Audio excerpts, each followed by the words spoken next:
शकुंतला और उसका परिवार फेंकने में माहिर है, जैसे मानो अंबानी के बाद उनका ही दूसरा नंबर हो। घर के सभी लोग खुद को विदेशी समझते हैं और ऐसे दिखाते हैं कि उनके आगे कोई कुछ भी नहीं है। एक रोज़ शकुंतला की काम वाली आने में लेट कर देती है। शकुंतला उसे देखते ही कहती है, अरे रंजू की माँ, तू अभी आ रही है? कुणाल की फ्लाइट आती होगी, काम पड़ा है पूरा, चल जल्दी से हाथ चला। माँ जी वो घर में दामाद आया हुआ था तो इसी में लगी थी, देर हो गई। अरे कहाँ से आया है तेरा दामाद? यहीं बंगाल से। मेरी बेटी ना बहुत खुश है उनके साथ, और इस गरीब माँ को क्या चाहिए, कुछ भी नहीं। ना कभी मांगता है, ना ही बेटी को मेरी कुछ लेने देता है। ओह, यहीं बंगाल में रहता है तेरा दामाद? मेरी बेटी और दामाद तो विदेश में रहते हैं। कोरिया का नाम सुना है कभी? वहीं रहते हैं दोनों। जब भी आते हैं सबके लिए वहाँ से नया नया सामान लेकर आते हैं। आप लोग ना बढ़िया आदमी है, मैं तो गरीब कितनी मुश्किलों से गुजारा करती हूँ। चल चल, ये सब काम छोड़ और काम में मन लगा। रंजू की माँ जल्दी जल्दी हाथ चलाना शुरू कर दे। ये आते ही होंगे, ऑस्ट्रेलिया गए हुए थे। बहुत अच्छा देश है वो, क्या वादियाँ रहती है वहाँ की, आने का दिल ही नहीं करता। मैं तो कितनी बार गई हूँ। क्रिसमस पे वहाँ का नज़ारा देखने लायक होता है। मैंने इनसे कहा भी क्रिसमस तक रुक जाओ लेकिन इन्होंने कहा कि मेरे बिना क्या क्रिसमस। हाँ भाभी, मेरे ऐसे नसीब कहाँ कि मैं इतनी बड़ी जगह जा पाऊँ। अरे तू नहीं जा सकती तो क्या है, मैं तुझे तस्वीर दिखा दूंगी वहाँ की, एक से एक है। चल चल अब काम कर। रंजू की माँ काम में लग जाती है। इतने में ही कुणाल आता है और कुणाल के आते ही मीनू उसके आगे पीछे करने लगती है। मुँह हाथ धुलो, मैं चाय लेकर आती हूँ। वैसे मेरे लिए ऑस्ट्रेलिया से क्या क्या लेकर आए हैं? ऑस्ट्रेलिया से मैं तुम्हारे लिए समुंदर की लहरें लेकर आता। क्या ऑस्ट्रेलिया फेमस ही है अपने प्राकृतिक सुंदरता के लिए, तो मैं क्या ले आता। लेकिन फिर भी मैंने अपनी पत्नी के लिए मुंबई से एक ड्रेस लिया है। अच्छा ठीक है, लेकिन देखो किसी से कहना मत कि तुमने मुंबई से लिया है। यही कहना कि ऑस्ट्रेलिया का है, वरना मेरी इज्जत क्या रहेगी। अरे यार, मैं कौन सा किसी से कुछ बोलने वाला हूँ। ऐसा ड्रेस तो ऑस्ट्रेलिया में भी नहीं मिलता। काम वाली मीनू और कुणाल की बातें सुन लेती है और मन ही मन कहती है, फेंकने में तो इन लोगों का कोई जवाब ही नहीं है। और मीनू भाभी भी इन लोगों की तरह ही निकली, वो भी लगता है इसी घर की है। कोई कहेगा नहीं कि वो किसी और की बेटी है। एक ही थाली के चट्टे बट्टे हैं ये लोग।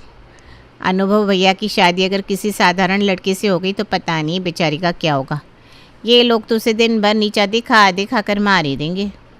इतने में ही मीनू रंजू की माँ के पास आकर कहती है, ये देखो रंजू की माँ, ऑस्ट्रेलिया से ये लेकर आए हैं मेरे लिए। कभी ऐसा देखा है? कोई भी देखे तो देखता रह जाएगा, ऐसा ड्रेस है। हाँ भाभी, बहुत अच्छा है। आप लोग ना दिखने में भी विदेशी लगते हैं। मैंने तो जापान से अपना कॉलेजिंग पूरा किया है। भारत तो मैं अपनी शादी के वक्त ही आई थी। अच्छा अच्छा, चलिए अब चलती है। हाँ मैं। इसी तरह दिन बीतने लगते हैं और एक रोज़ मीनू की कुछ सहेलियाँ उसके घर आती हैं। मीनू को देखकर उसकी सहेलियाँ कहती हैं, यार तेरे बालों का राज क्या है, इतने घने सिल्की और सुंदर लहरा रहे हैं, पूछो मत यार। मुझे बहुत पसंद है तेरे बाल, तू क्या लगाती है, ज़रा हमें भी बता। मेरे बाल तो झाड़ू की तरह है। मीनू मुस्कुरा कर कहती है, यार मैं ऐसे नहीं बताती, लेकिन अब तुमने पूछा है तो बता देती हूँ। राइस वाटर से बाल धोती हूँ मैं। ये तुझे किसने बताया? अरे कौन बताएगा, जापान में सब राइस वाटर से ही तो बाल धोते हैं। मैंने अपनी कॉलेजिंग वहीं से पूरी की है ना। हाँ, ये तो मैं इंडिया अपनी शादी के वक्त ही थी। हमें तो पता ही नहीं था, हमारे पास एक विदेशी दोस्त भी है। ये टेबल क्लॉथ भी सुंदर लग रहा है, थोड़ा डिफरेंट है। यहाँ इस तरीके का कुछ नहीं मिलता ना। अरे नहीं यार, यहाँ कहाँ कुछ मिलता है। ये ना मैंने जापान से मंगवाया था।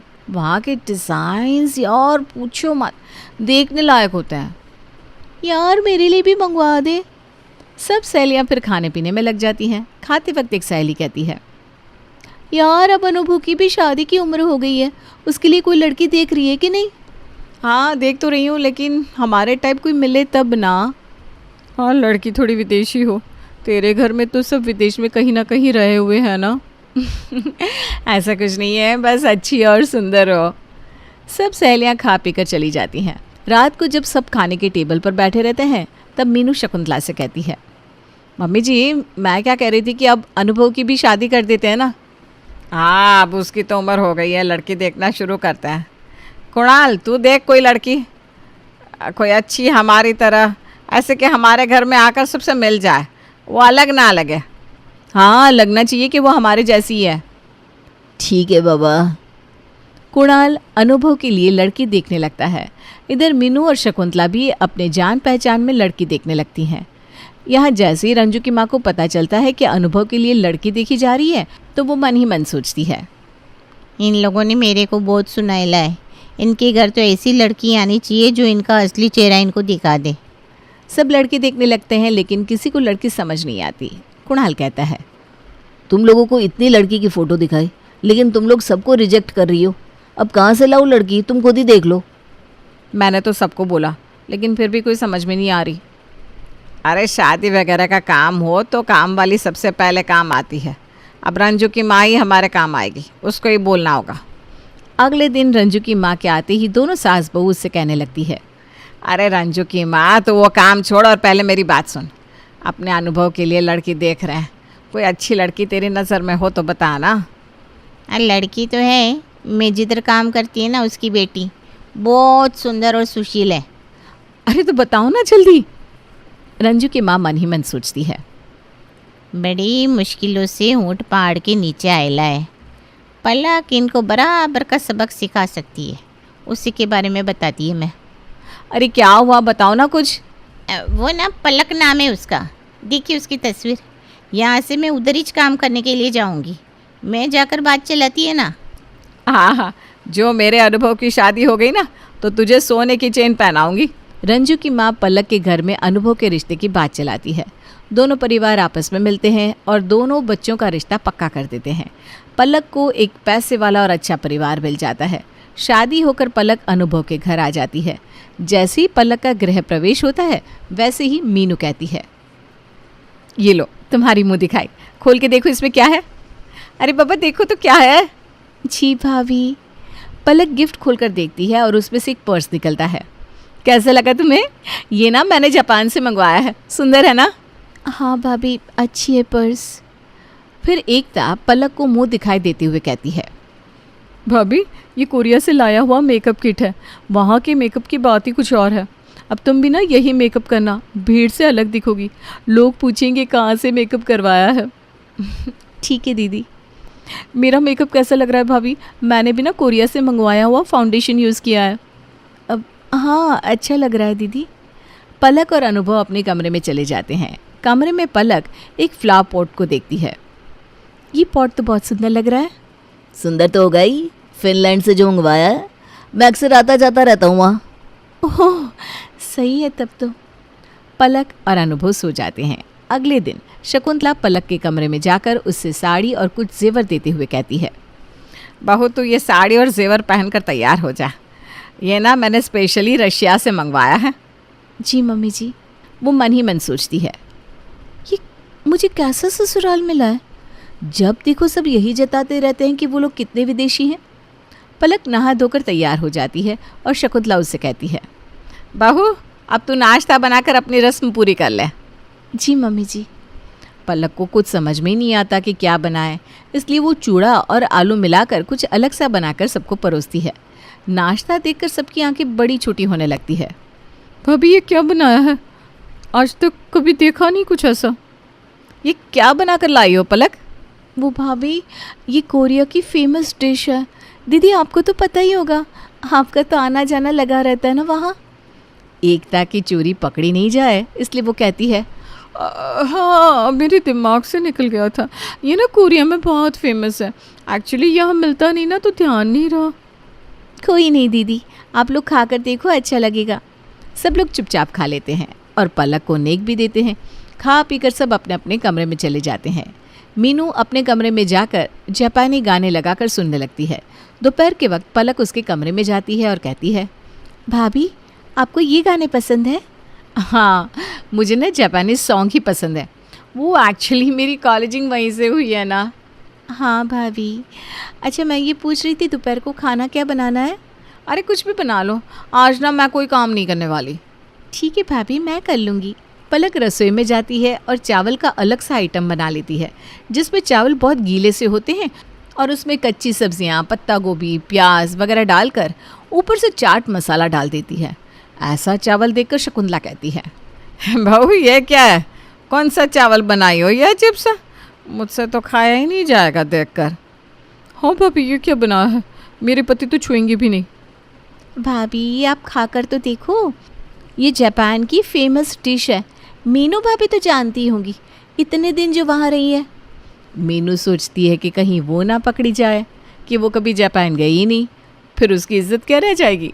इसलिए वो कहती है, अरे हाँ, जापान में तो ये डिश बहुत फेमस है, मैंने तो बहुत बार खाई है, अरे खा कर देखो ना। सब खाने लगते हैं। पलक सबको खाता देख हल्का सा मुस्कुरा देती है और मन ही मन सोचती है, परदेश का बहुत शौक है ना तुम लोगों को, और खाओ परदेश की रसोई। अब पलक हर टाइम बचे कुचे सामान से कोई ना कोई डिश बना देती और किसी देश का नाम देकर सबको खिला देती। एक रोज़ घर में कोई सब्ज़ी नहीं थी तो पलक सोचती है, क्या बनाऊँ समझ में ही नहीं आ रहा। कोई सब्ज़ी नहीं है, चना बचा हुआ है, इससे टिक्की बना देती हूँ और बची हुई रोटी में बेसन लपेट कर तल देती हूँ। पलक तली हुई रोटी पर टिक्की रखकर उसमें सॉस और चटनी डालकर सबको परोसती है। तब अनुभव कहता है, यार तुम रोज़ अलग अलग डिश बना देती हो जिसको हमने कभी खाया ही नहीं होता है। ऐसा कुछ नहीं है, तुम भैया से पूछो, वो तो ऑस्ट्रेलिया गए हैं ना, वहाँ ये कितना पसंद किया जाता है। मुझ पर भरोसा नहीं है ना तुम्हें, भैया से पूछ लो। अब कुणाल फंस जाता है और डर से कहता है, अब हाँ, मैंने खाया है बहुत इसे, खाने में एक नंबर लगता है। भाई तुम ना बहुत ड्रामे करते हो, जो मिल गया खा लो, इतना ड्रामा मत करो। बहू ये सब तो ठीक है, लेकिन तुझे सब प्रदेश के खाने ही आते हैं या अपना देश का भी कुछ बनाना जानती हो? जब से शादी होकर आई हो तब से कभी कोरिया, कभी जापान, कभी इटली, कभी स्विट्ज़रलैंड का खाना बनाकर खिलाती रहती हो। नहीं नहीं मम्मी जी, मुझे आता है ना भारत का खाना भी, लेकिन मुझे लगा कि यहाँ पर सबको विदेशी चीज़ें ही पसंद है और वहीं का शौक़ है, इसलिए वहीं का बनाया जाए कुछ। शकुंतला जब देखो खुद भी विदेश का फेंकती रहती है, इसलिए मजबूरी में उसे कहना पड़ता है, नहीं रे बहू, ऐसा नहीं है, बनाओ जो तुम्हें बनाना है। मुझे तो विदेशी खाने भी बहुत पसंद है, मैं हमेशा कहीं ना कहीं घूमती रहती हूँ। पलक एक हल्की सी मुस्कान देकर वहाँ से हट जाती है। ये सब रंजू की माँ देख चुकी थी। बिल्कुल सही लड़की पसंद करे लिए मैंने इन लोगों के लिए, अब आएगा मज़ा। हर बात पर प्रदेश याद आता है, तो प्रदेश का खाना भी खाओ। सब मन मार कर खा लेते थे जो भी पलक बनाती थी। शकुंतला से ये सब एक ज़रा भी नहीं खाया जाता, लेकिन उसके पास कोई दूसरा उपाय नहीं होता है। दिन बीतने लगते हैं और एक रोज़ पलक अपने मायके गई थी, तब सब आपस में बैठकर बातें करते हैं।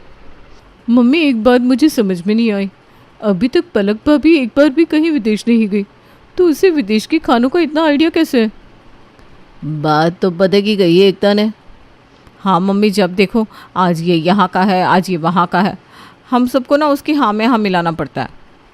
बात तो तुम लोग सही कह रहे हो, एक काम करते हैं, तुम लोग मैच क्यों नहीं करते?